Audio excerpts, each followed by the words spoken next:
So maybe that modified plank was getting kind of easy, but you're having a hard time holding the regular front plank for the full amount of time. What do you do? So what we're gonna do now is I'm gonna show you how to bridge the gap between the modified and the front, regular front plank position, and you're just gonna go back and forth between the two positions. So what you're gonna do is you're gonna come back into that modified position. Again, always start there.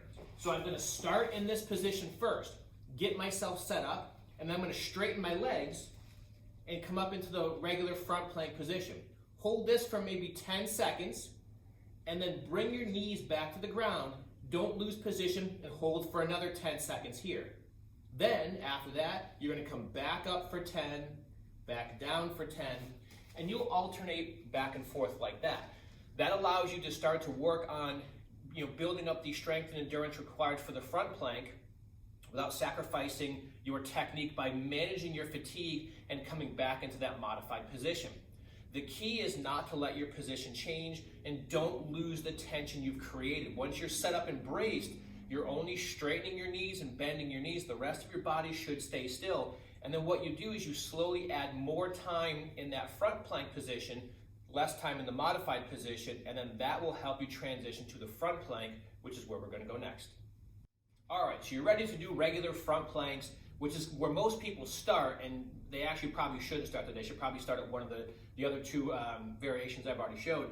But here's a great test. If you're working out with somebody, if you're at home, it can be even a kid, it can be somebody else that lives there. Get something like a stick. Could be a baseball bat, it could be a broomstick, it doesn't matter.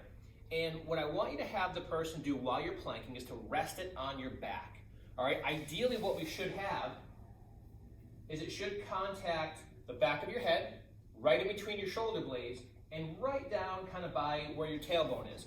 And you should be able to maintain contact with whatever's on your back the entire time you're doing your plank. That is incredibly important, because when I have people do that here, it gives them instantaneous feedback about if their head is dipping forward, if their low back is collapsing too much. So this is a simple tool, like $2 at Home Depot, and it keeps you honest during the plank. Now, I can't hold it on my own back while I'm doing it, but if you have somebody that can rest it there, and they should be able to actually set it there and walk away, and you should be able to balance that stick on your back the entire time. So again, for the front plank, we're going to start in our modified position, because we're going to get everything set here, and then straighten the legs, and then we're just going to hold. Again, think about creating total body tension. Legs, glutes, core, shoulders, engage some of the neck stabilizers, so from top to bottom, everything is working.